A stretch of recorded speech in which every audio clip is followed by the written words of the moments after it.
Bismillahirrahmanirrahim. It's me, Haris Nadeem, student of second semester Generic BSN. On the behalf of Ms. Huma Haider and my classmates, welcome you all here on the occasion of program Meethi Zindagi, in which me and my classmates arrange different types of presentation and skit. So, to start the program with the name of Almighty Allah, I would like to call Muhammad Ayaz of class second semester Generic BSN. Please come on the stage and recite few verses from the Holy Quran. Muhammad Ayaz, please.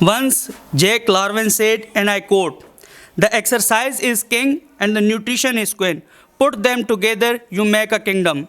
So, from the first presentation, I would like to call Group A. Their presentation topic is dietary prevention as the management of liver disease under the supervision of Muhammad Ayaz, second semester Generic BSN. My respected teacher and dear student, Assalamu alaikum.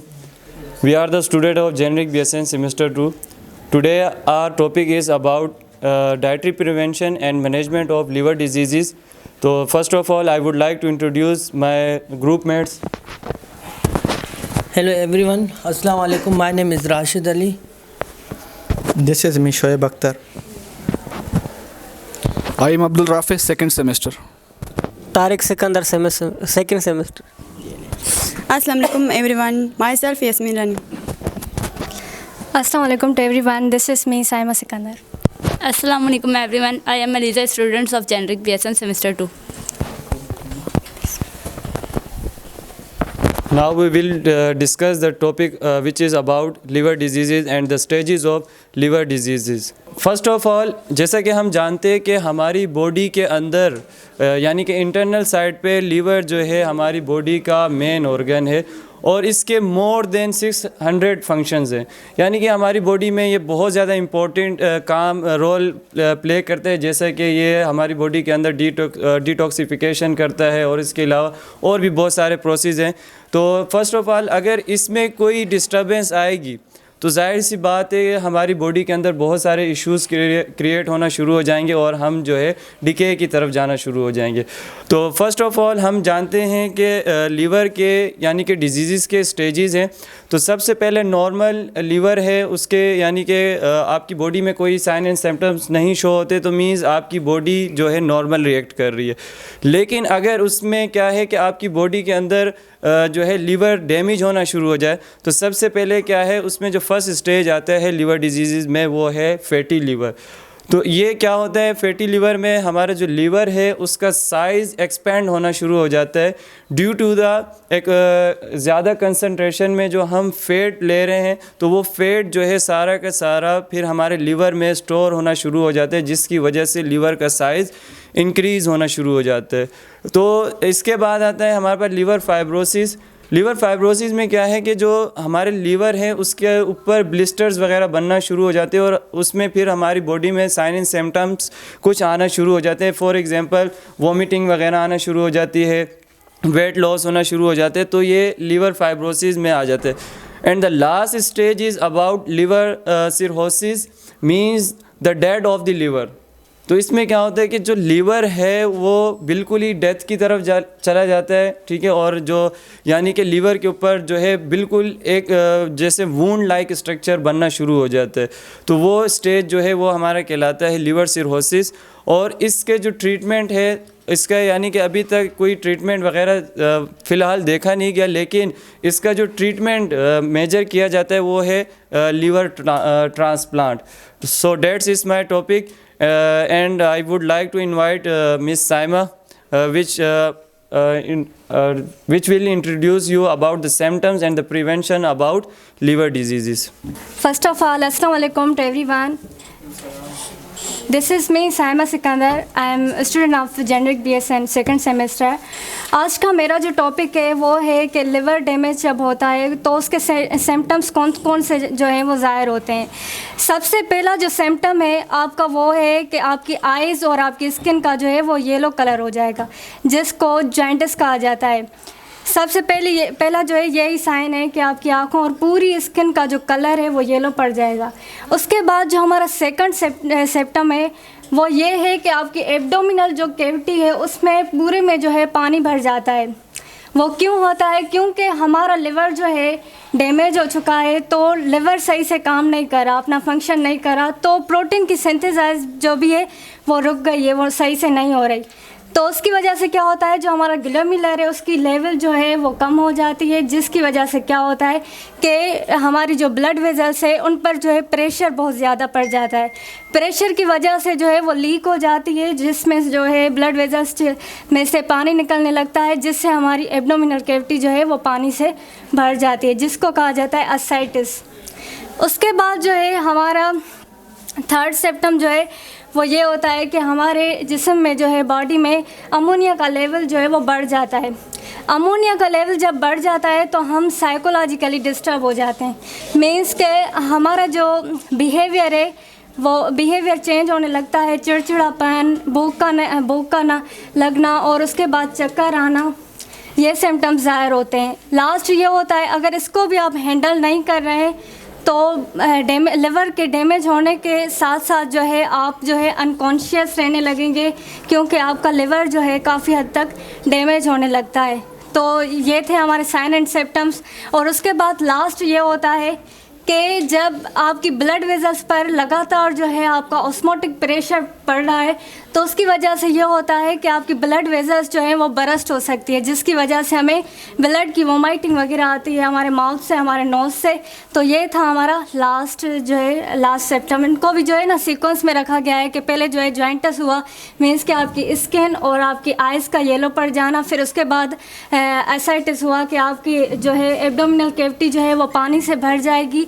उसके बाद जो है आपका psychological आप distress में होंगे, stress में होंगे, और जो है इसके बाद जो था लास्ट के आपको ब्लड वेजल्स जो है वो बरस्ट हो जाएगी, जिसकी वजह से आपको जो है ब्लड की जो है वोमाइटिंग आएगी. इसके बाद हम पढ़ते हैं कि प्रिवेंशन क्या है. लिवर के डैमेज होने की प्रिवेंशन यही है कि हम जो है अपनी डाइट अच्छी रखें, और जैसे कि एक्सरसाइज हो गई, डेली बेसिस पर जो एक्सरसाइज करें, अपनी डाइट जो है उसको अच्छे नमूने से जो है करें. और उसके बाद जो है कि जैसे कि लिवर सिरोसिस हो गया, तो जो लिवर सिरोसिस के पेशेंट होते हैं उनको प्रोटीन नहीं लेनी चाहिए, क्योंकि उनका ये खतरा भी होता है कि वो जो है कोमा में पड़ सकते हैं. That's all. सुकरात ने भी क्या खूब कहा है, अगर हम हर फ़र्द को मुनासिब मिक़दार में ग़िज़ा और वर्जिश दे सकते हैं तो हमें सेहत का सबसे महफूज रास्ता मिल सकता है. Now I would like to call group B. Their presentation topic is nutritional concentration in infants and preschool years children under the leadership of Raziullah Khan. Today my group is here to present on the topic nutritional concentration as about the infants and the preschool childrens. So first of all we introduce ourselves. Me as introduced already myself, Haris Nadeem, second semester students. Starting the great name of Almighty Allah, who is the most Rahman Rahim.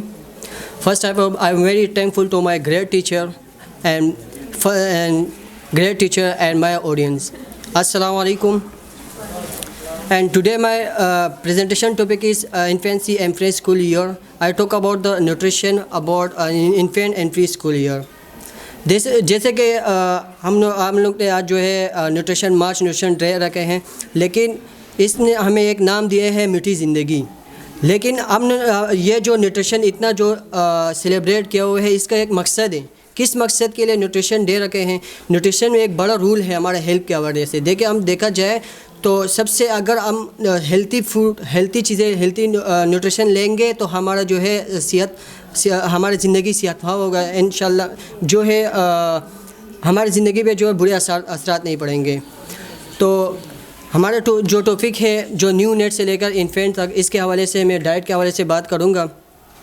जैसे कि health of the baby decide before his birth, जैसे कि baby का जो health है इसके जो decide पहले ही बर्थ होने से पहले ही हो जाते हैं। कैसे देखें, अगर ड्रीम प्रेगनेंसी कोई भी वूमेन अगर हेल्थी डाइट ले रहे, न्यूट्रिशन लेंगे, तो इनका जो बेबी है डेफिनेटली वो हेल्थी होंगे। अगर वो न्यूट्रिशन सही तरह नहीं लेंगे तो इसका बेबी जो है एबनॉर्मलिटी भी हो सकते हैं और जो है अनहेल्थी भी हो सकते हैं। तो अगर कोई भी फीमेल कोई भी अगर जो है ड्यूरिंग प्रेगनेंसी में न्यूट्रिशन का अगर सही तरह इस्तेमाल करे तो इसका बेबी भी हेल्थी होंगे। और आफ्टर बर्थ अगर कोई भी जो बेबी आफ्टर बर्थ है इसका जो ब्रेस्ट मिल्क है वो breast milk is the first choice of the baby feeding. देखें, ब्रेस्ट मिल्क एक तो जो है इसमें जो है टेम्परेचर नॉर्मल होगा, एक नेचुरली है, एक एनी टाइम अवेलेबल होगा। दूसरे है कि इसका जो एंटीबॉडी है वो मदर से ट्रांसफर हो रहा है बेबी में। ये जो फर्स्ट और 3 to 4 वीक है इसमें एंटीबायोटिक ज़्यादा ट्रांसफ़र होता है बेबी में, और बेबी का जो इम्यून सिस्टम है वो काफ़ी वीक होता है।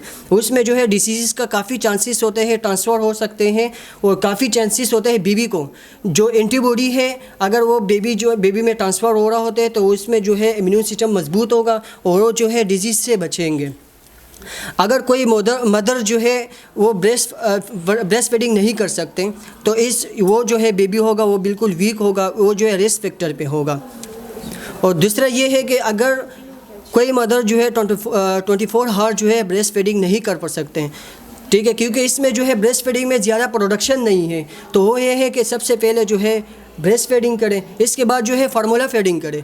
लेकिन breast feeding is the first choice because इसमें जो है एंटीबॉडी का ज़्यादा फर्स्ट स्टार्टिंग में ज़्यादा चांसेस होते हैं कि वो मदर में ट्रांसफ़र हो जाए।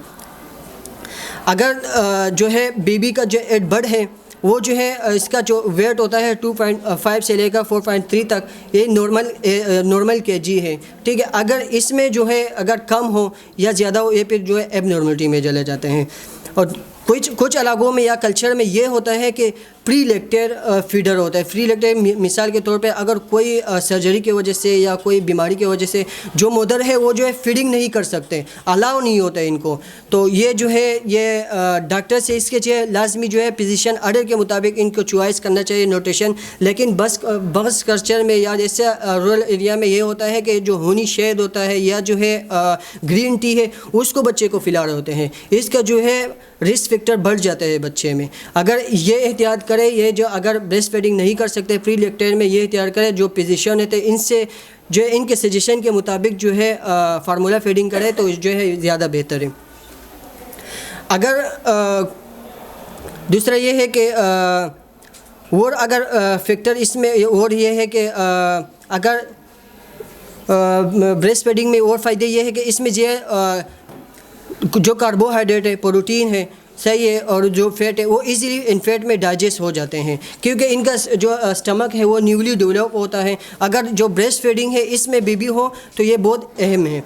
जब बच्चा जो है इन्फेंट जब 6 मंथ तक हो जाता है, 6 मंथ में according to World Health Organization उसको ये रिकमेंडेड है कि वो विनिंग फूड पे भी रख सकता है। विनिंग फूड से मुराद ये है कि सेमी लिक्विड जैसे कि सेरेलेक हो गए हैं जो बनाना का वो जो है वो पीस करके जो से बिल्कुल सेमी लिक्विड बना के इनको जो है वो पिलाया जाए, ठीक है। तो इसमें भी जो है बेबी के जो है डेवलप कर सकते हैं क्योंकि जो है कभी कभी ब्रेस्ट फीडिंग जो है ज़्यादा मोर जो है प्रोडक्शन नहीं होता और न्यू नेट इन्फेंट है वो तो इसका ग्रोथ डेवलपमेंट में इंक्रीज़ होता जा रहे होते हैं, ठीक है। तो इसके लिए न्यूट्रिशन का भी तो ज़्यादा नीड होगा। तो इस तरह अगर जो 5 to 6 मंथ है इसको जो है तकरीबन जो है 9 से लेकर 10 टाइम तक जो है इनको जो है फीडिंग करवाया जाए। जो है बच्चा जो है 6 से लेकर 8 मंथ तक हो उसको जो है 7 से 8 टाइम तक जो है इनको फीडिंग करवाया जाए या जो है इनको जो न्यूट्रिशन का ज़रूरत है वो दिया जाए। दूसरा ये है कि अगर जो 9 से लेकर 12 मंथ का जो बच्चा हो इनको तकरीबन जो है 6 टाइम जो है न्यूट्रिशन का नीड होता है क्योंकि ये बच्चों में ज़्यादा टाइम तक इसलिए इनको देना चाहिए। इनका जो है स्टमक का जो कैपेसिटी है वो बिल्कुल कम होते हैं, वो जो है ज़्यादा स्टोर रखने का सलाहियत नहीं रखते, इसलिए जो है इनको जो है बार बार जो है न्यूट्रिशन देने का ज़रूरत पड़ता है। Thank you. First of all I will define about the mall nutrition. Basically जो इसमें मेन इशू है वो जो है एक्सेसिव है, उसके अलावा डिफिशेंसी ऑफ न्यूट्रिशंस है बॉडी में, और इसमें जो है वो हमें दोनों तरह की कंडीशंस आ सकती हैं। एक तो अंडरवेट भी आ सकती है, ओवरवेट भी आ सकती है, और उसके साथ साथ हमारे पास जो है वो diet related non communicable disease भी आ सकती हैं। तो अगर हम इसकी टाइप्स की बात करें तो माल न्यूट्रिशन में हमारे पास जो है वो 2 मेजर टाइप्स हैं। फर्स्ट टाइप जो है वो प्रोटीन एनर्जी माल न्यूट्रिशन है, यानी कि इसमें जो को स्पेसिफिक जो स्पेसिफिक नहीं, ऑल जितनी भी न्यूट्रिशन है बॉडी में उनकी कमी पाई जाती है, उनकी डिफिशेंसी हो जाती है। सेकंड जो हमारे पास कंडीशन है वो मैक्रो न्यूट्रिएंट्स की है, यानी कि कुछ स्पेसिफिक ऐसे न्यूट्रिएंट्स हैं मैक्रो जिनकी बॉडी में कमी पाई जाती है। फॉर एग्जांपल मैक्रो न्यूट्रिएंट्स में हम कैल्शियम की बात कर लें या आयरन की बात कर लें। उसके बाद जो हैं वो हमारे पास प्रोटीन एनर्जी की 3 जो हैं वो मेजर कंडीशंस पाई जाती हैं। सबसे पहले जो हमारे पास है वो है एक्यूट, उसमें जो बॉडी की अपीयरेंस है वो हमारे पास थिन, यानी कि जो है बिल्कुल सुकड़ी हुई कमज़ोर सी बॉडी हो जिस तरीके से, ठीक है ना। इसका कॉज क्या है? एक तो वेट लॉस होता है due to the malnutrition की वजह से, और जो है फेलियर ऑफ जो है वेट गेन नहीं कर सकती बॉडी। उसके बाद सेकंड कंडीशन हमारे पास क्रोनिक है, जिसमें हमारे पास जो है वो जो बॉडी की ग्रोथ है वो रुक जाती है, शॉर्टनेस हो जाती है। फिर हमारे पास जो थर्ड कंडीशन है उसमें जो है वो हमारे पास बोथ कंडीशंस पाई जाती हैं, यानी कि एक्यूट भी और क्रोनिक भी। उसमें बॉडी पर दोनों असरात मुयसर हो सकते हैं, उसमें जो है वो कमज़ोर मामलात भी पेश आ सकते हैं, और जो है वो बॉडी की जो ग्रोथ है वो भी रुक सकती है। जहाँ तक इसकी प्रिवेंशन की बात करें तो हमें चाहिए कि हम इसके लिए जो है वो प्रॉपर डाइट प्लान करें, इम्प्लीमेंटेशन करें, और उसके अलावा जो है वो इंटरवेटेशंस प्रोग्राम अरेंज करें, जिसमें हम जो है वो प्रेग्नेंट मदर के लिए और बच्चों के लिए फ़ूड वगैरह मुयसर करें, और जो प्रेग्नेंट मदर हैं उनके लिए आयरन और फोलिक एसिड्स की जो मेडिसिन या टैबलेट्स वगैरह हैं वो प्रोवाइड करें। उसके अलावा use of modern agriculture techniques to increase the agriculture products, और उसके अलावा जो है हमें प्रॉपर एजुकेशन और गाइडलाइन जो है आम आवाम में फैलानी चाहिए। Thank you so much. You feel better when you are eating food that retains to the nutritional values. So, I would like to call Group C. Their presentation topic is Dietary Preventions and the Management of the Cardiovascular Disease under the command of Ms. Anam. Now we will discuss about cardiovascular disease one by one. And first of all, we all should know about what is cardiovascular disease. Basically cardiovascular disease क्या है, सबसे पहले इसके बारे में जानेंगे। Cardiovascular disease कोई भी ऐसी डिजीज़ जिसकी वजह से हमारे हार्ट या ब्लड वेसल डैमेज हो जाए और उस पर इफ़ेक्ट हो जाए, उसे कार्डियोवैस्कुलर डिजीज़ कहते हैं।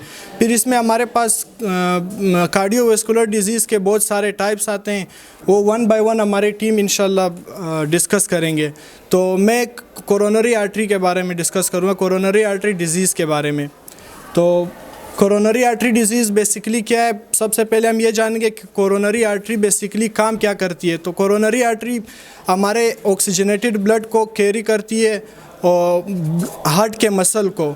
अगर हार्ट के मसल को ब्लड पहुंचेगा तो बेसिकली हार्ट काम करेगा। और कोरोनरी आर्टरी बेसिकली होती है, अगर कोरोनरी आर्टरी में कोई ब्लॉकेज आता है और ब्लड हार्ट मसल तक नहीं पहुंचता तो फिर हमारे पास हार्ट अटैक होता है। इसकी यही सबसे बड़ी वजह है। और फिर हम दिखाएंगे रिस्क फैक्टर कोरोनरी आर्टरी के बारे में। रिस्क फैक्टर क्या है हमारे पास? रिस्क फैक्टर हमारे पास सबसे पहले आता है high blood pressure. High blood pressure की वजह से भी हमें कोरोनरी आर्टरी डिजीज़ हो सकता है। दूसरा आता है स्मोकिंग। स्मोकिंग एक बहुत बड़ा रिस्क फैक्टर है। आई डोंट नो वाई कि इतनी अवेयरनेस होने के बावजूद हमारे यंग जो है बहुत सारे वो स्मोकिंग को अवॉइड नहीं करते, बट करना चाहिए। स्मोकिंग एक बहुत बड़ा रिस्क फैक्टर है। उसके बाद आता है हमारे पास family history. Family history is most dependent coronary artery disease. Family history से मुराद ये है कि हमारे पहले के जो होते हैं कि जिनमें फैमिली में मदर फादर उनमें अगर कोई हार्ट का मसला हो तो उसकी वजह से भी कोरोनरी आर्टरी डिजीज़ हो सकता है। और इसके बाद आता है diabetes. Diabetes is also most dependent risk factor on heart disease. और उसके बाद आता है obesity. Obesity is also a risk factor. और फिर आता है हमारे पास high cholesterol. High cholesterol is also a risk factor. अब हम देखेंगे कि इससे हम प्रिवेंशन कैसे करेंगे, how we can prevent our self और other from the disease of coronary artery. तो इससे हम प्रिवेंशन कर सकते हैं। सबसे पहले स्मोकिंग है, हमें स्मोकिंग अवॉइड करना चाहिए, इससे प्रिवेंशन हो सकती है। दूसरा हमारे पास आता है कि exercise is also most important for the prevention of heart disease. Exercise से भी हमें जो है ना प्रिवेंशन मिलती है। इससे अलावा हमारे पास आता है ओबेसिटी ओबेसिटी तभी होती है अगर हम एक्सरसाइज नहीं करते। एक्सरसाइज करेंगे तो हमारे ओबेसिटी भी नहीं होगी। Thank you. अभी अनम बताएंगी हार्ट के फंक्शन के बारे में। I am Anam. मैं आपको हार्ट के फंक्शन के बारे में बताऊंगी। जैसे कि हमने एक डायग्राम बनाई है, लेबल किया है डायग्राम को, उसके बाद हमने हार्ट के फंक्शंस लिखे हैं कि हार्ट का फर्स्ट फंक्शन है कि जो हमारा हार्ट है वो ब्लड को पंप करता है through out the body. Second ये है कि हार्ट जो है जितनी भी हमारी बॉडी में ऑक्सीजन को और न्यूट्रिएंट को सप्लाई करता है टू द टिश्यू, और जितने भी वेस्ट है उसको जैसे कि लाइक कार्बन डाइऑक्साइड उसको रिमूव करता है from the body, and it also help to maintain the blood pressure. Thank you. मेरा नाम मुबशिर शाह है और मैं जेनरिक BSN सेमेस्टर 2 का स्टूडेंट हूँ। और जैसा कि मेरे कोलीग ने बताया कि कोरोनरी आर्टरी के जो रिस्क फैक्टर है इसमें सबसे पहले हाइपरटेंशन आती है। तो दरअसल हाइपरटेंशन है क्या, जिस तरह हमारे जो हार्ट है वो खून पंप करता है आर्टरीज़ के ज़रिए। जब आर्टरीज़ के वाल पर जो प्रेशर पड़ती है उसको ब्लड प्रेशर कहा जाता है। और जब ये नॉर्मल वैल्यू से ज़्यादा होगी, मतलब 120/80 से ज़्यादा होगी तो उसको हाइपरटेंशन काउंट किया जाएगा। तो इसके मुख्तलिफ रिस्क फैक्टर है, जिसमें सबसे पहले स्मोकिंग की वजह से भी हो सकता है, ज़्यादा नमक इस्तेमाल की वजह से भी हो सकता है। अब नमक यहाँ पर क्या काम करता है कि वो वाटर रिटेंशन करती है, जिसकी वजह से हमारा हार्ट जो है ज़्यादा काम करनी पड़ती है उसको, और जिसकी वजह से ब्लड प्रेशर हाई इंक्रीज़ हो जाती है। और इसके अलावा जो हम लो पोटाशियम डाइट लेते हैं तो पोटाशियम क्या काम करती है, वो हमारे जो हार्ट के रिदम है उसको मतलब उसको रिदम में रखती है। और इसकी वजह से आपका डेथ भी हो सकता है अगर आपने इसके गौर नहीं किया। तो सबसे मेन वजह जो है डेथ का वो स्ट्रोक है। तो स्ट्रोक में दरअसल होता क्या है कि हमारा जो आर्गन है वो एक हमारा जो हार्ट है वो एक मेन आर्गन है जो कि खून को मुख्तलिफ आर्गन तक पहुंचाती है, मुख्तलिफ बॉडी के आर्गन को पहुंचाती है, जिसमें ब्रेन सबसे पहले ब्रेन है। तो ब्रेन को जब खून पहुंचता है तो उसमें जब आर्टरी होती है, वेजल्स होती है ब्रेन के, तो ब्रेन के अंदर ब्लॉकेज आ जाती है। जब ब्लॉक होगा तो आगे खून पास नहीं होगा, न्यूट्रिशन पास नहीं होगी, ऑक्सीजन पास नहीं होगा, तो इसकी वजह से जो ब्रेन के टिश्यूज़ है वो डेथ होंगे। तो जब वो डेथ होंगे तो आपका जो फिर आपका पैरालिसिस भी हो सकता है उसमें। सबसे पहले हम लोग डिस्कस करेंगे हमारी डाइट के हवाले से। जैसे मुबशिर ने बताया कि हमारी डाइट में हम क्या क्या इस्तेमाल कर सकते हैं जिसकी वजह से हमें स्ट्रोक वगैरह भी हो सकता है। जैसे डेश डाइट हम बात करते हैं डेश डाइट की, कि ये हमारी क्या नाम है इंपॉर्टेंट डाइट है फॉर हाइपर टेंशन की वजह से। हाइपर टेंशन जिसको होता है ये एक क्रोनिक डिजीज़ है जिसकी वजह से काफ़ी कॉम्प्लिकेशंस हो सकती हैं। इस वजह से हम लोग डेश डाइट के बारे में हमने चार्ट भी बनाया और हम देख सकते हैं इसको चार्ट को। हम डेश डाइट बेसिकली ये इस्तेमाल इसलिए हम लोग प्रिस्क्राइब करते हैं, या मतलब डॉक्टर प्रिस्क्राइब करते हैं कि जिसको हाइपरटेंशन की डिजीज़ होती है उसके लिए वो मेंटेन रहे। जैसे हम डेश डाइट में हम क्या नाम है फ्रूट, वेजिटेबल्स और ऐसी चीज़ें इस्तेमाल करते हैं जिससे हाइपरटेंशन कंट्रोल में रहेगी हमारी। और इसके अलावा हम लो सोडियम डाइट भी इस्तेमाल करते हैं, जैसे प्रिस्क्राइब करते हैं। जैसे कि जिसको हाइपरटेंशन होती है, अब हम लो सोडियम डाइट इसी वजह से उसको देते हैं ताकि उसका ब्लड प्रेशर कंट्रोल में रहे। सही। और क्या नाम है जिसको हार्ट अटैक डिजीज़, मतलब जो हार्ट अटैक हो चुका होता है या हार्ट अटैक के डिजीज़ होती है, तो हम उसको प्रिस्क्राइब करते हैं 2000 mg पर डेली बेसिस पे, कि हम उसको इतनी ही मिकदार में क्या नाम है सोडियम दें ताकि इसकी वजह से आगे उसको कोई मसला ना हो, हार्ट के प्रॉब्लम और ज़्यादा ना हो। और जिसको माइल्ड सा हार्ट अटैक होता है तो इसके लिए हम उसको प्रिस्क्राइब करते हैं कि 3000 mg डेली। इससे ज़्यादा या इससे कम होगा तो इससे तो कॉम्प्लिकेशंस हो सकती हैं। अब सोडियम के बारे में बात करते हैं। अगर हम ज़्यादा सोडियम डेली बेसिस पे इस्तेमाल करते हैं तो किडनी इश्यूज़ भी हो सकते हैं। तो इस हवाले से हमने क्या नाम है ये सारी चीज़ें मेंटेन की ताकि हमें इस बारे में पता चल सके। My name is Abdul Sattar, student of the BSN Generic Semester 2. मेरा जो टॉपिक है वो है नर्स का रोल क्या होता है कि जो पेशेंट आते हैं हाइपरटेंशन या जो हाइपर लिपिडेमिया के हिसाब से। जैसे हमने पढ़ा है कि नर्स के जो है ना मुख्तलिफ़ रोल होते हैं, जैसे मैनेजर हो गया, एजुकेटर हो गया या एडवोकेट हो गया, या इस जो कैरियर गाइडलाइन देता है। तो उस हिसाब से जो मैं बताना चाह रहा हूँ वो है एजुकेशन के हिसाब से जो नर्स जो है वो क्या रोल जो प्ले कर सकता है। इसमें जो है इम्पॉर्टेंट ये है जो मेरे दोस्तों ने जो भी बताया है कि कौन सी चीज़ें जो हैं वो हमें अवॉइड करनी चाहिए या कौन सी चीज़ें हैं जो हमें अडॉप्ट करनी चाहिए। जैसे कि सोडियम है उसका जो इंटेक है वो हमें कम करना है, या पोटेशियम है उसका जो इंटेक नॉर्मल जो है उस रेंज में करना है, या मुख्तलिफ जो भी चीज़ें बताई गई हैं वो हम एज ए नर्स हम जो है ना पेशेंट को बता सकते हैं, क्योंकि कहा जाता है कि इलाज से परहेजगारी बेहतर है। तो ये भी हमारा एक रोल है। Thank you. जहाँ तक काम चलता हो ग़िज़ा से, जहाँ तक काम चलता हो ग़िज़ा से, वहाँ तक चाहिए बचना दवा से। Now I would like to call group D. They present a skit on the topic weight management under the leadership of Wajahat Ali. Assalamu alaikum to all my respectable audience and teachers. We are the students of Generic BSN second semester. I will start from Pisa. Start your introduction. I am Pisa, student of Generic BSN second semester. I am Kamran, student of Generic BSN second semester.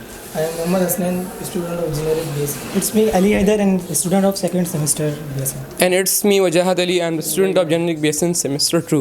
I am Osama. So before the start of our presentation, I would like to thank Ma'am Huma for giving us such a golden opportunity to express our thoughts about our topic. So in first, we will just tell you in theoretically, and then we will demonstrate a small drama in which we will show you the healthcare setup, how the health management is managed in a healthcare setup. First of all, what is weight management? Weight management उसे कहते हैं जिसमें हम अपने wait को manage करते हैं। और वेट मैनेजमेंट आपको मैं बताता चलूँ कि अप्रोप्रिएट वेट जो होता है किसी इंसान का रेशो होता है हाइट और वेट के दरमियान, और इसको हम कैलकुलेट करते हैं। कैलकुलेटर होता है, इसको कहते हैं BMI, बॉडी मास इंडेक्स। इसके ज़रिए हम बॉडी का हाइट और वेट के साथ रेशो निकालते हैं, और फिर हम बताते हैं कि कौन सा इंसान हेल्दी है, कौन सा ओवर वेट है, कौन सा ओबीस है, और कौन सा मोर्बिडिटी ओबीस है। और इसमें ना हम आपको ये बताते हैं कि अगर आप हाइट मतलब एज अ रोल आप नर्स ये अगर आप किसी का वेट चेक करते हैं तो आपका आइडियली स्ट्रिक्टली मना किया गया कि आपके पास बैग नहीं होना चाहिए, शूज़ नहीं होना चाहिए किसी भी वेट मशीन पे। खाली आप क्लॉथ्स के साथ किसी इवन के मोबाइल भी आपके पास नहीं होना चाहिए अगर आप वज़न कैलकुलेट करते हैं। इस तरह हाइट की भी हमारे पास एज एन नर्सिंग में बहुत सारी रिस्ट्रिक्शंस है कि आप जो है ना बग़ैर शूज़ के हाइट चेक करें, और इसके साथ आपके बाद जो है ना आपके पास जो BMI आएगा वो बिल्कुल एक्यूरेट आएगा। और इसके बाद हम आपको बताएंगे कि जो आपका एनर्जी बैलेंस है, हम सबको पता है कि हम जो है ना एक एनर्जी के ज़रिए चलते हैं जिसको कहते हैं कैलोरीज़।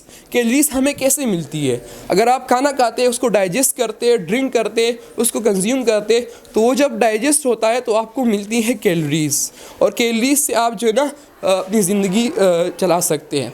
अगर मैं यहाँ पर बात करूँ तो एक नॉर्मल ह्यूमन के लिए, एडल्ट ह्यूमन के लिए, जैसे कि अगर मैन है तो उसको 2500 कैलोरीज़ चाहिए होती है सर्वाइव करने के लिए दिन में, और वमेन के लिए हमें चाहिए 2000 कैलोरीज़। अगर हम इससे ज़्यादा अगर परस कर लो किसी इंसान ने 2500 कैलोरीज से ज़्यादा खा लिए, 4000 कर लिए, तो 2000 कैलोरी से ना आपका फैट्स बन जाएगा, आपकी चर्बी बन जाएगी। अगर आप ऐसा करते हैं कि कोई हैवी खाना खाते हैं जैसे कि बिरयानी हो गई, जिंगर बर्गर वगैरह हो गए, पिज़्ज़ा हो गई, तो आप अगर उसके साथ एक्सरसाइज भी करते हैं तो अगर आप मैनेज कर सकते हैं, एक्सरसाइज कर सकते हैं, उतनी कैलोरीज बर्न आउट कर सकते हैं तो आप खा सकते हैं। वरना कि अगर आप नहीं खाते, जैसे कि अगर ऑफिस लाइफ है तो ऑफिस लाइफ में इंसान क्या करते हैं, 9 to 5 जॉब करता है। 9 to 5 में तो एक चेयर पे बैठता है, ज़्यादा उनकी मूवमेंट होती नहीं। जब मूवमेंट नहीं होती तो जाहिर सी बात है वो इतनी एक्टिविटीज़ नहीं कर पाता। अब असल की अगर स्पोर्ट्समैन की बात करें तो स्पोर्ट्समैन बल्कि इतना खाना खाता नहीं है। अगर वो खाता है तो अपने कैलोरीज़ को देखता है कि मैंने आज इतनी कैलोरीज़ खाई तो इस कैलोरीज़ के मुताबिक मुझे इतना बर्न आउट करना चाहिए। और उसके बाद हम आपको ये बताएंगे कि जो डाइट है, डाइट का हमारे वेट मैनेजमेंट में बहुत बड़ा रोल है। आप सबको पता है कि अगर आप एक महीना क्या नाम है आइसक्रीम खाएंगे तो आप जो है ना मोटे हो जाएंगे। इस तरह से कोल्ड ड्रिंक्स हो गई। कोल्ड ड्रिंक आजकल के पाकिस्तान में जो सबसे बड़ी प्रॉब्लम है, पाकिस्तानियों में तकरीबन 58.4% ये बीमारी है कि वो ओबीस है, और ओबीस से बहुत सारे मसले हो सकते हैं, जैसे कि कार्डियोवैस्कुलर डिजीज़ हो गया, डायबिटिक मेलाइटस हो गया, उसके बाद आपके कैंसर हो गए, टाइप 2 कैंसर हो गया और अस्थमा। तो मुख्तलिफ़ किस्म के आपको ना डिज़ीज़ हो सकती है। फिर अगर हम आपको ये अनहेल्दी फूड के हवाले से आपको हमने एक चार्ट बनाया जो कि कामरान ने बनाया, जिसमें इन्होंने आइसक्रीम को शो किया है। इस तरह प्रोसेस मीट उसे कहते हैं जिसमें आप किसी मीट को ना फ्रोज़न कर दे, उसके बाद उसकी सारी जो न्यूट्रिएंट्स होते हैं वो चली जाती है, तो वो हमारे पास प्रोसेस मीट हो गया। ये बर्गर आप सब ने खाया होगा। इसकी तरह आइसक्रीम है, आइसक्रीम नॉर्मली बच्चे खाते हैं। और इस तरह ये जो आजकल बहुत ज़्यादा मशहूर है ये है कोल्ड ड्रिंक्स। तो मैं तो एक कोल्ड ड्रिंक्स को एक बॉम्ब कहूँगा, क्योंकि कोल्ड ड्रिंक्स आजकल के नौजवानों में काफ़ी ज़्यादा तेज़ है। जैसे कि स्टिंग, तो स्टिंग एक क्रेज़ बन गया था किसी टाइम में। तो हमें इन चीज़ों से अपने आप को दूर रखना चाहिए, बल्कि लिमिट करना चाहिए। अब इसके बाद हम आपको हेल्दी फूड के हवाले से बताएंगे। तो हेल्दी फूड में आप देख सकते हैं फ्रूट्स हमारे लिए जो है ना काफ़ी बेनिफिशियल है। इस तरह से हमारे पास ड्राई फ्रूट्स आ गई, जैसे कि अखरोट वगैरह। और इसके बाद तो ये वो मीट है जो कि प्रोटीन इसमें ज़्यादा है। जिस मीट में प्रोटीन होता है, अब मैं आपको एग्जांपल दूं कि एक बॉडी बिल्डर है और उसका वेट बराबर होता है, और उसके साथ जो किसी मोटे का इंसान को मतलब किसी अनहेल्दी ओबीस इंसान को खड़ा करते हैं, दोनों का वेट सेम होता है, 80 kg होता है, लेकिन उसका जो वेट होता है वो प्रोटीन का होता है, मसल्स के होते हैं, और उनका जो है ना उसमें पेट्स भी हैं, प्रोटीन भी है, तो इसलिए वो इसका शेप मेंटेन नहीं रहता। तो अभी इसके बाद हम आपको ड्रामे में हेल्थ केयर सेटअप के हवाले से बताएंगे कि किस तरह से हम जो है ना हेल्थ केयर सेटअप में वेट मैनेजमेंट को डील करते हैं। और शुगर भी है आपको? शुगर का पता नहीं था, चेक कर लो। हाँ, अगर आप वहाँ कॉर्नर से जूम आपकी शुगर तो 400 प्लस है। और वेट आपका? वेट मेरा 75। तो वेट करना है। हाइट? सर इनका वेट आ रहा है 75 और हाइट आ रही है 5.6 की। 35 का बीमारी आ रहा है। अस्सलाम वालेकुम। आपका नाम और आपकी लैंग्वेज क्या है? मेरा नाम फिज़ा है और एज मेरी 28 है। आपकी फैमिली में कोई शुगर का मसला है पहले? जी, मेरी फैमिली में शुगर का मसला है। किसके साथ, मतलब वालिदा साइड या फादर साइड? Father side. आपका लाइफ स्टाइल कैसा है? आपका लाइफ स्टाइल कैसा है? बस ठीक है, ये खाना लेते हैं। बैग से ज़्यादा खाती है या घर की ज़्यादा खाती है? बाहर से मंगवाते हैं खाना ज़्यादा। फास्ट फूड का आपका ज़्यादा जोर है? आपके खाने में आप खाते क्या है खाने में ज़्यादा? बर्गर हो गया, पिज़्ज़ा हो गया, बिरयानी हो गई। इन सब की वजह से तो आपकी शुगर हाई है इतनी और आपका वेट भी बढ़ रहा है। इस तरह से आप तो ओबेसिटी का शिकार हो गए हैं। मगर टेंशन नहीं लेनी, इसके लिए हमारे पास हल होते हैं। हम लोग इसके ऊपर एक प्रॉपर डाइट आपको बताएंगे, आप लोगों को फॉलो करनी है और आपका हेल्थ बिल्कुल सही हो जाएगा। आपको मैं कुछ टेस्ट लिख कर दे रहा हूँ, HbA1c, ये आपने करवा लिया है, ठीक है? इसमें आपकी शुगर का पता चल जाएगा। अब मैं आपको भेज रहा हूँ हेल्दी फूड्स वाले के पास। हेल्दी फूड वाले के पास अब आपको बताएगा कि क्या क्या आपको खाना है और क्या क्या आपको नहीं खाना। उसामा एक्सप्लेन करें सर।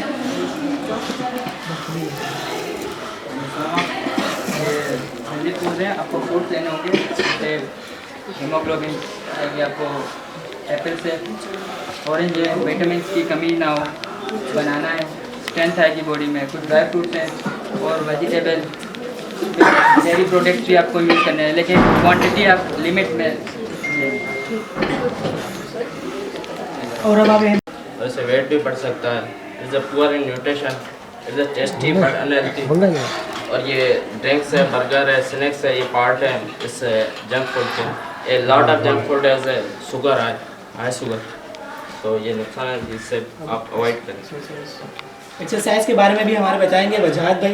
एक्सरसाइज में ना अपने गोल सेट करें। अगर आप आपके अगर इनटेक है, जैसे कि आप कैलोरीज में ज़्यादा खाती हैं, तो हमारे कामरान साहब ने बताया कि आपने ये खाना नहीं खाना, जो कि सलाद वगैरह आपने खा ली जिसमें कैलोरीज का मकदार कम होता है। जब कैलोरीज का मकदार कम होता है आपने क्या करना है, अपनी कैलोरीज को और कम करना है ताकि फैट्स जो है ना आपका कैलोरीज डेफिसिट आ जाए। किससे हो सकता है? सबसे पहली बात, अपने मॉर्निंग में रनिंग करनी है। अगर मॉर्निंग में आप रनिंग करते हैं तो आपके बहुत सारे जो कैलोरीज है वो लॉस होंगे। जब कैलोरीज लॉस होंगे तो जाहिर सी बात है आपको वेट लॉस हो जाएगा। तो मेरा आपको ये सजेशन है, आप रनिंग करें, स्टार्ट में आप वॉकिंग करें, उसके बाद रनिंग करें। रनिंग में आप जो है ना बहुत सारे जो है ना सिटअप वो करें, तो इससे क्या होगा कि आपके जो कैलोरीज है वो ऑटोमेटिकली कम हो जाएंगे और आपने टेंशन नहीं लेनी, इंशाल्लाह आपका वजन कम हो जाएगा। I would like to request Miss Nusrat Parveen to please come on the stage and deliver her speech regarding the today's session. Miss, please. मीठी ज़िंदगी, आज काफ़ी बच्चों ने माशाल्लाह बहुत अच्छी पार्टिसिपेशन की, उसमें बहुत ज़्यादा उन्होंने मेहनत की है। कुछ चीज़ें काफ़ी रह भी गई क्योंकि उनके पास टाइम शॉर्ट था। तो थोड़ा मैं इनको एक्सप्लेन करूँगी कि नर्सिंग में जो है डाइट का और न्यूट्रिशन का क्या अहम रोल है। जैसे कि आप सबको पता है, जब भी आप कभी भी हॉस्पिटल साइड जाते हैं, किसी से भी उनकी खैरियत पूछने, तो आप क्या लेके जाते हैं? अमूमन उनके लिए क्या चीज़ लेके जाते हैं? पिज़्ज़ा या ज़िंगर क्यों नहीं लेके जाते? ये देखें, हर पर्सन को जो है अवेयरनेस इतना पता है कि जो है जंक फूड में जो है हेल्दी नहीं है हमारे लिए, सबको पता है। पर जब हमारी बात आती है तो हम क्या करते हैं, एक वीक तक भी जो है पिज़्ज़ा खाते रहते हैं, कंटिन्यू ज़िंगर खाते रहते हैं। ख़ास करके हम जब स्टूडेंट लाइफ में होते हैं तो ये चीज़ें बहुत ज़्यादा इस पर फोकस ही नहीं करते कि देखें हमारे लिए ये हेल्थ के लिए सही है कि नहीं है। एज अ नर्स आप कहीं पे भी चले जाएं, हॉस्पिटल साइड चले जाएं या आप अपने घर में अपनी फैमिली में कहीं भी आपको ऐसे लोग लाजमी मिलेंगे जो पूछेंगे आपसे कि डायबिटिक कि कौन सी अच्छी डाइट है, या कार्डियोवैस्कुलर डिजीज़ है, या हाइपरटेंशन है, तो हमें क्या डाइट लेनी चाहिए। तो एज अ नर्स आपको पता होना चाहिए। हॉस्पिटल साइड भी, वैसे भी फैमिली में भी मैंने एक ऐसी फैमिली देखी थी जिसमें 2 फैमिली की लड़ाई हो रही थी। किस बात पे कि मतलब एक प्रेग्नेंट लेडी थी जिसकी डिलीवरी हो रही थी, उसमें एक सास थी, दूसरी सास से लड़ाई इस बात पे हो रही थी कि हम तो बहुत हेल्दी खाने खाते हैं और जो हमारी बेटी है उसको अच्छे खाने नहीं मिलते। तो आप लोग उनसे जब हमने पूछा कि क्या हुआ इसमें, इतना आप क्यों लड़ाई कर रहे हैं और मतलब अहम रीज़न क्या है, तो उन्होंने यही बताया कि हमारे फिर से तो कभी भी मीट्स और फिश ख़त्म ही नहीं होती, हम हमेशा गोश्त खाते रहते हैं और इनके घर में दाल, सब्ज़ी, दही, अचार ये चीज़ें खाते हैं। ये कंजूस लोग हैं, हमारी बेटी की सेहत इसमें ख़राब हो रही है। तो उनको ये अवेयरनेस नहीं थी। उनके बैकग्राउंड पे देखा जाए तो उनको हाइपरटेंशन भी उनमें था, कार्डियोवैस्कुलर डिजीज़ भी उनमें थी, ओबेसिटी भी उनमें थी, और जो दूसरी फैमिली थी वो बहुत हेल्दी थी, उसमें कोई भी ऐसी खास डिजीज़ नहीं थी। तो ये उनको अवेयरनेस इस चीज़ की नहीं थी कि ये समझते हैं कि बस गोश्त खाना ही जो है वो सेहत है, बाकी सब्जियां खाना, ये चीज़ें लेना, हर चीज़ खाएं। ऐसा नहीं है कि किसी चीज़ पे भी मना है कि आप डायबिटिक हैं तो मीठा ना खाएं। हर चीज़ जो है बैलेंस डाइट होनी चाहिए। बैलेंस डाइट में जो है उसी में हेल्थ है। तो पेशेंट को हमेशा जो है आप एज अ नर्स जो रोल प्ले करेंगे तो ये बताएंगे कि आप एज अ हाइपरटेंशन है तो आपको फैट नहीं लेना, आपको ज़्यादा ऑयली चीज़ें नहीं लेनी है। छोटा बच्चा है या छोटी बेबी, जब स्टार्ट से ही कभी देखें कि कोई यहाँ पे भी ऐसा बच्चा होगा कि कहेगा मैं बचपन से फ्रूट नहीं खाता। क्यों नहीं खाते? क्योंकि बचपन से ही हम उनको इंट्रोड्यूस ही नहीं करवाते उन चीज़ों से, कहते हैं कि ये चीज़ इसके लिए सही है, ये चीज़ सही नहीं है।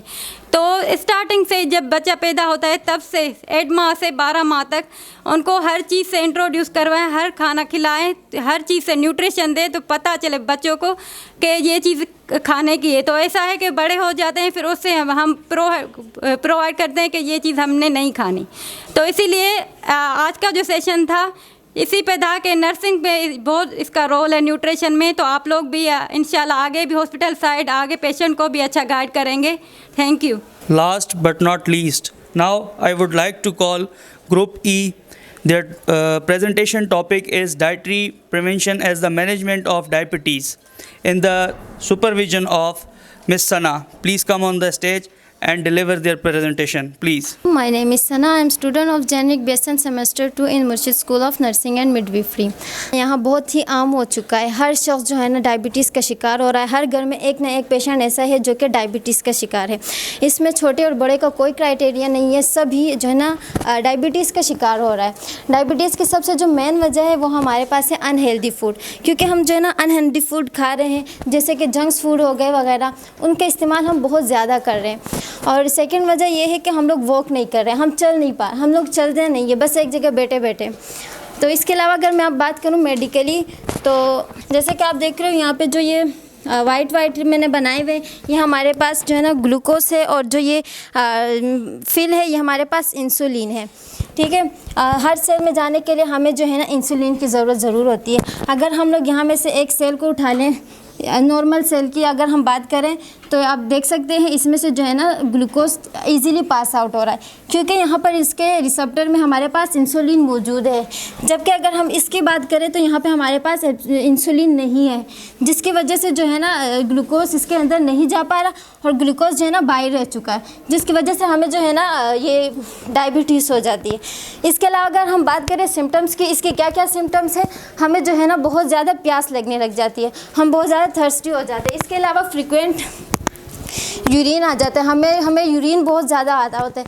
और इसके अलावा हम लोग जो है ना फटीग की तरफ जा रहे होते हैं, हम लोग जो है ना बहुत ज़्यादा थक जाते हैं कोई काम करने से। इसके अलावा इरिटेबिलिटी होती है, मतलब हम लोग बहुत ज़्यादा इरिटेट हो रहे होते हैं हर चीज़ से। इसके अलावा हमारा जो वेट है वो बहुत ज़्यादा लॉस होने लगता है। So thank you so much. अभी आगे एक्सप्लेन करेंगे मोहम्मद अयास। अस्सलाम वालेकुम। टुडे जो है मेरा आज का टॉपिक है डायबिटीज़ मिलेटस के ऊपर। तो सना ने जो है डायबिटीज़ मिलेटस के हवाले से आपको आगाह किया कि डायबिटीज़ होती क्या है और उसके साइन एंड सिम्टम्स क्या होते हैं। तो अब जो है हम बात करते हैं डायबिटीज़ की टाइप्स की।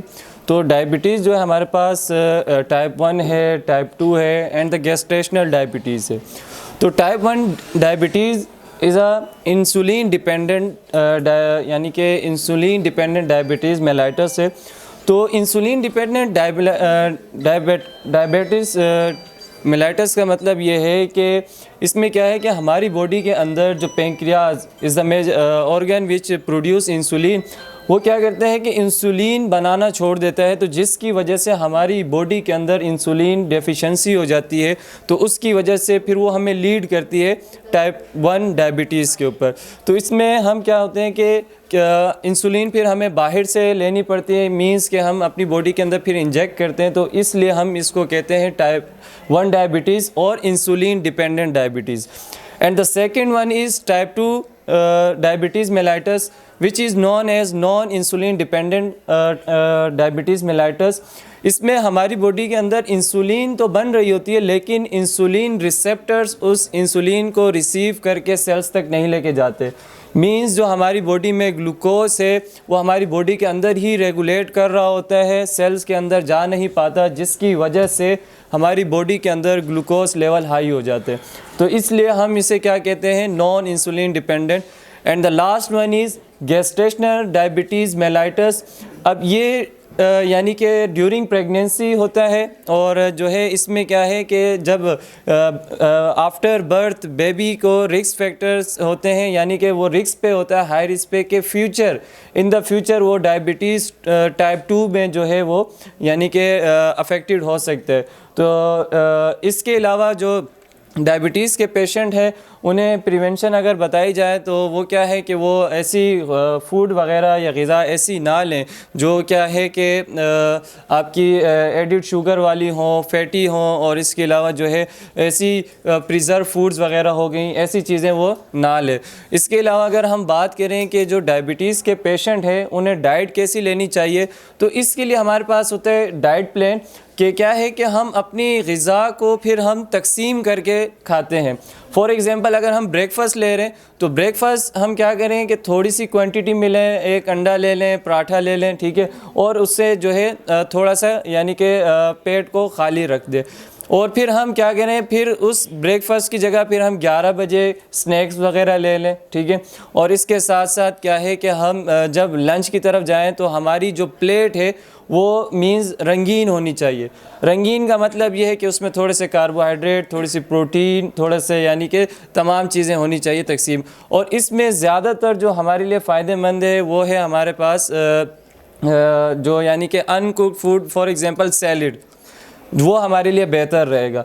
इसके अलावा अगर हम बात करें, अगर हमने ये ले लिया तो फिर इसके बाद शाम के टाइम इन द इवनिंग हम कोई स्नैक्स वगैरह ले लें, कोई फ्रूट ले लें, ठीक है। और ड्राई फ्रूट अगर लेना चाहें तो अगर आप आलमंड ले रहे हैं तो 3 to 4 पीसेस आपके लिए बहुत हैं। पिस्टेचियो ले रहे हैं तो वो भी आपकी यानी कि 3 to 4 जो है पीसेस हैं। Now I request Ma'am Huma Haider to please come on the stage and deliver her speech regarding today's session. Ma'am, please.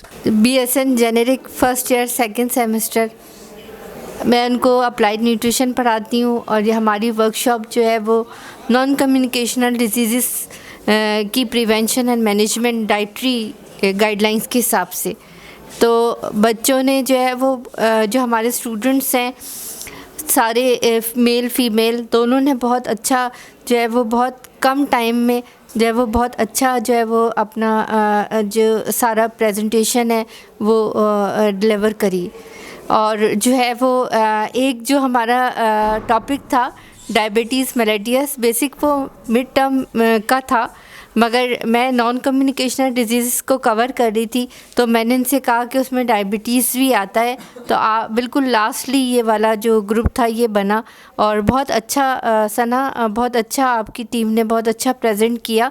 बहुत डर रही थी कि मिस मैं कैसे होगा और जो है वो मिस मुझे गाइड कर दें, तो ये कि बहुत अच्छा जो है वो आपने कम टाइम में इसको जो है वो कवर किया है। कभी भी कोई टास्क कोई दे टीचर के हवाले से या ज़िंदगी में कोई टास्क आए तो कभी घबराना नहीं चाहिए और उसको अवेल करने की ज़रूर कोशिश करनी चाहिए, क्योंकि अल्लाह ताला ये कहता है कि आप एक कदम आगे बढ़ाओ तो मैं आपको 100 कदम आगे बढ़ा देता हूँ। तो आपने जो है वो इसको जो है वो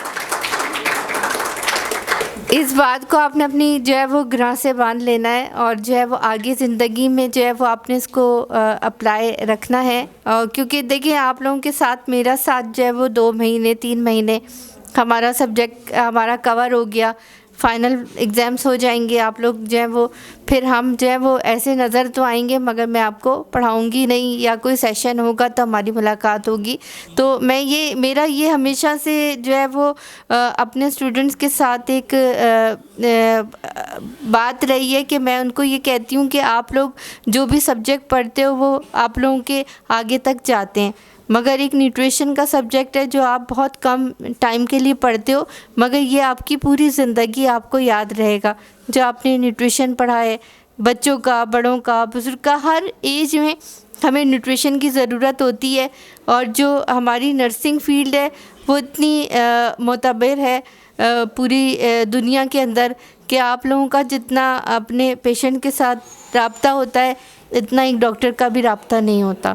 तो इस वजह से जो है वो आप लोगों को न्यूट्रिशन के बारे में जो आगाही मिली है और जो मज़ीद मिलेगी तो उसको आप अपने जो है वो घर पे अपने अज़ीज़ व अक़ारिब में और अपने जो है वो मरीज़ों पे जो है वो ज़रूर अप्लाई करें, ताकि जो है वो हम अपने प्यारों को एक मीठी ज़िंदगी दे सकें, जो कि हमारी वर्कशॉप का नाम भी है इसका टॉपिक का कि मीठी ज़िंदगी इसलिए रखा है कि अगर कोई लिवर पेशेंट है या ज़ियाबतीस का मरीज़ है या हाइपरटेंशन है या ओवरवेट है, लोग जो हैं वो साइकोलॉजी जो है वो उनकी नफसियाती तौर पे भी लोग जो हैं वो बहुत ज़्यादा डिप्रेशन में चले जाते हैं कि अब तो हमें ये बीमारी हो गई है और अब हम जो है वो आगे कैसे सरवाइव करेंगे। तो ये जो आपको सारा जो आप लोगों ने आज बोला है इसको आप अपनी ज़िंदगी में इसको जो है वो इम्प्लीमेंट भी करें, ताकि जो है वो लोगों का भी फ़ायदा हो, आपका भी फ़ायदा हो। ठीक है। दूसरे ये कि आप लोग जो है वो इस जो भी आपने यहाँ पे मैं सब जो यहाँ पे लोग मौजूद हैं उनका बहुत ज़्यादा शुक्रिया अदा करना चाहती हूँ, मिस ज़ैरिश का और जो है मिस नुसरत का, उन्होंने बहुत अच्छी स्पीच दी है।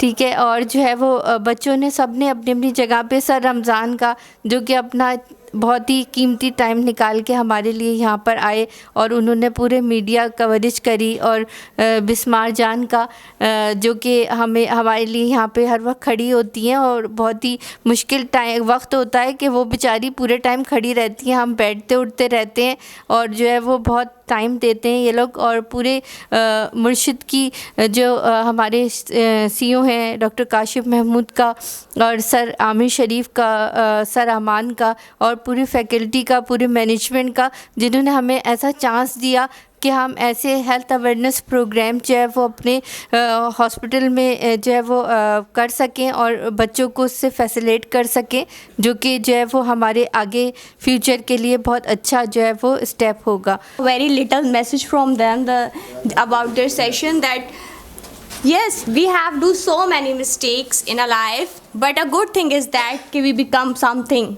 Okay by we are learning so many things, but हम तब करेक्ट होते हैं जब हम अपनी करेक्शन को सही करते हैं। ठीक है, तो आज जो हमने अपनी आज सेशन लिया उसका ये था कि देखें nutrition, taking your nutrition as god, okay, but in a diet और in a balance is a too good. Okay, हम समटाइम क्या करते हैं, हमें खाना बहुत पसंद होता है और खाते खाते हम उसी खाने को अपने लिए जहर बना लेते हैं।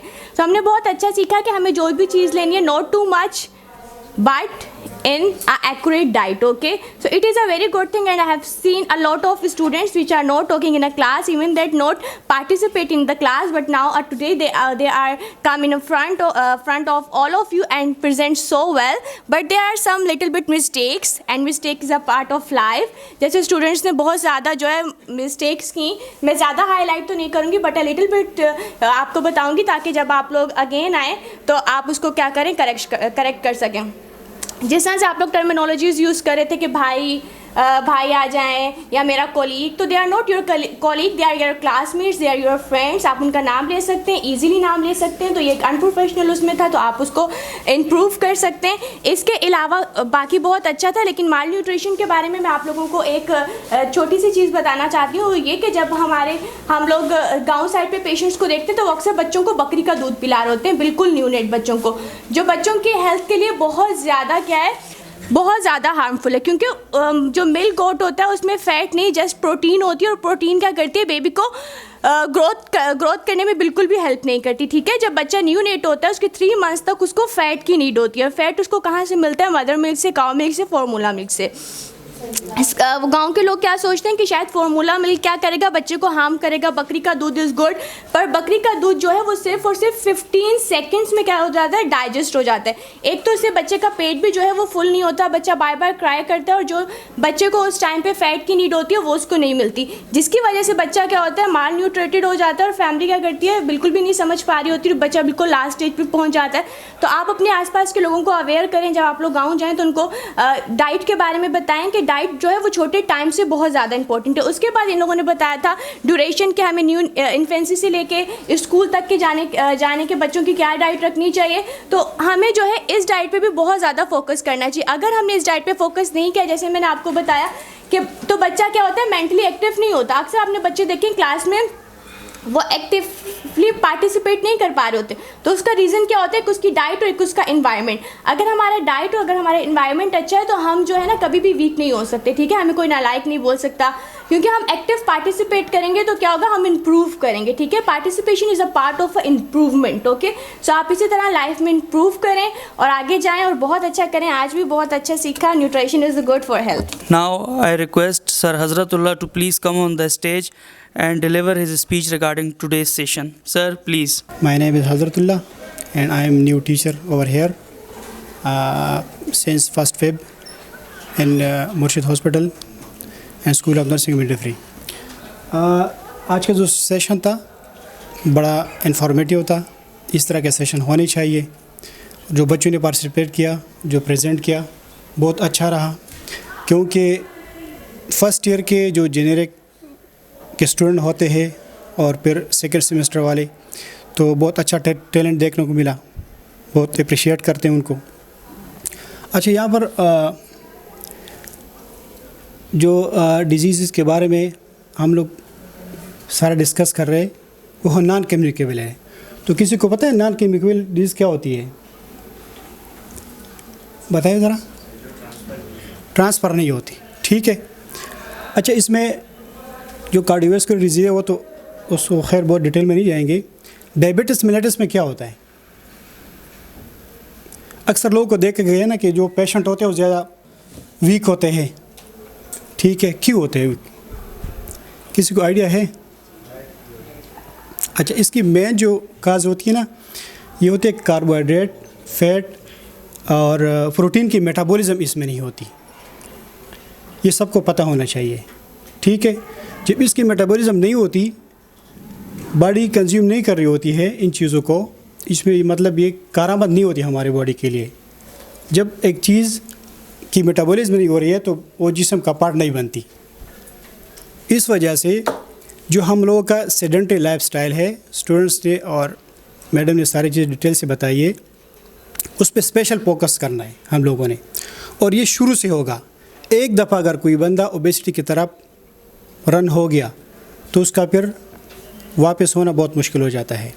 एक दफ़ा अगर किसी को डायबिटीज़ हो गई तो फिर पूरी लाइफ के लिए इस चीज़ को फिर वो अपने साथ ही लेकर चलेगा। हाँ, अगर कोई अपनी लाइफ में चेंजेस लाता है, एक्टिविटी में या डाइट वगैरह में कोई प्लान करता है, तो फिर ठीक है, इस चीज़ से बच सकता है। क्योंकि अब आप लोग सब जो है ना इनिशियल स्टेज में हो, तकरीबन एडल्ट तो हो गए हो सारे, लेकिन फिर भी अब से आप लोग कंट्रोल करोगे अपनी डाइट पे, एक्टिविटीज़ पे, एक्सरसाइज वगैरह पे स्पेशल फोकस करोगे, तवज्जो दोगे, तो इंशाल्लाह आप एक हेल्दी लाइफ को गुजार सकोगे। और ये तब होगा जब आप इस चीज़ को थोड़ा सा मतलब सीरियस लोगे तब। तो ठीक है, ओवरऑल सारे सेशन अच्छे रहे। अल्लाह ताला और भी तौफीक दे। आप लोग हार्ड वर्क करोगे इंशाल्लाह, हम भी सीखेंगे, हम आपको सिखाएंगे, आप लोग भी सीखोगे इंशाल्लाह। और उम्मीद है कि इस तरह सेशन मज़ीद होते रहेंगे। तो आज सेशन के हवाले से तो ओवरऑल जो है बहुत अच्छा सेशन रहा, और जिन लोगों ने पार्टिसिपेट किया, थैंक्स मिस हुमा हैदर के, उन्होंने मुझे अपॉर्चुनिटी दी आप लोगों के साथ शेयर करने के लिए। अच्छा, ये जो नॉन कम्युनिकेबल डिजीज़ हैं, वैसे तो ज़ाहिर बात है बहुत सारी डिजीज़ हैं जिसको हम डिस्कस नहीं भी कर सकते ना। अब तो हमने जो मेन चीज़ें हैं, डायबिटीज़ है, और आप लोगों ने जो डाइटरी प्लान, हाइपरटेंशन वगैरह, इनके बारे में सब कुछ बताया। ये चीज़ें बिल्कुल हैं कि आप इनको डाइट को कंट्रोल करो, ये भी बेसिक चीज़ें हैं।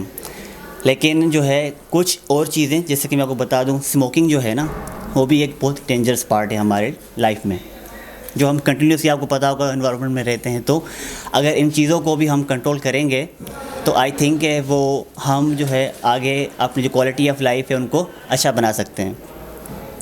अच्छा, आप लोगों ने एक मेन जो चीज़ आप बार बार बता रहे थे कि ओबेसिटी जो है वो हमारा मेन कॉज है डायबिटीज़ का। आप लोगों ने कभी सोचा ओबेसिटी क्यों है, इसका रीज़न क्या है? अभी जो शायद जो लास्ट सेशन डायबिटीज़ का था, जो यहाँ पे कोई डिलीवर करा था, वो कह रहा था कि जो टाइप 2 डायबिटीज़ है उसकी वो काजेज़ बता रहा था ना। तो ओबेसिटी क्यों है, मतलब हम क्यों कहते हैं कि यार obesity is main cause of diabetes? कोई बता सकता है? Excessive intake of carbohydrates. क्या? आपकी बॉडी में ज़्यादा कार्बोहाइड्रेट्स, फैट्स जा रहे हैं और इसका सही तरीके से मेटाबॉलिज्म नहीं हो रहा है, तो इस वजह से वो अनसैचुरेटेड फॉर्म में रहता है। उसके बाद वो रेजिस्टेंट हो जाते हैं इंसुलिन के साथ। ठीक है, देखिए, अगर आप इसकी ना पहली जो टाइप उन्होंने बताया कि टाइप ए जो है, तो वो उसका जो मेन काज होता है ऑटो इम्यून डिजीज़ होती है ना, डिस्ट्रक्शन हो जाती है हमारे बीटा सेल्स की, तो इस वजह से हमारी जो इंसुलिन है उसकी सिक्रेशन नहीं हो पाती। और टाइप 2 जो है वो अगर आप देखेंगे तो उसमें लिखा होगा या तो हमारी बॉडी जो है हमारे इंसुलिन को रिस्पॉन्स नहीं देती, और दूसरा होता है पेरिफेरल रेजिस्टेंस। कभी नाम सुना आपने पेरिफेरल रेजिस्टेंस? पेरिफेरल रेजिस्टेंस इस वजह से, क्योंकि अगर जैसे ही ओबेसिटी होती है तो हमारे जो फंक्शन है वो डिस्टर्ब हो जाता है, रेजिस्टेंस हो जाती है इंसुलिन की ना। रेजिस्टेंस मुराद के जो हमारे सेल हैं, हमारे ऑर्गन्स के, वो उसको एक्सेप्ट नहीं करते। तो हाँ, ये जो है वो क्या है, इसका मेन कॉज है। अब जिस तरह से मैं हमारी फार्माकोलॉजी जो हमारा मेन सब्जेक्ट है, तो एक और चीज़ मैं इसमें ऐड करना चाहूँगा कि जो आप टाइप्स बता रहे थे ना इसके डायबिटीज़ के, एक को तो टाइप 1, टाइप 2, टाइप जो गेस्टेशन डायबिटीज़ है, एक और टाइप है डायबिटीज़ का। कौन बता सकता है कौन सा है? Diabetes due to medications. कभी आपने सुना है कि डायबिटीज़ मेडिकेशन के साथ सभी हो सकती है? वो लॉन्ग टर्म के लिए नहीं होती, पर शॉर्ट टर्म हमें हाइपरग्लाइसेमिया वगैरह हो जाती है, खासकर जब कोई ऐसे पेशेंट जो बीटा ब्लॉकर ज़्यादा इस्तेमाल करते हैं ना। बीटा ब्लॉकर में आपने सुना है प्रोपेनोलोल जो ऐसी बीटा ब्लॉकर है जो मोस्ट कॉमनली हम इस्तेमाल करते हैं हाइपरटेंशन के पेशेंट ना, तो उसमें ये चीज़ें बहुत ज़्यादा हो जाती हैं। Well, thank you so much, आप लोगों ने मुझे टाइम दिया, थैंक यू।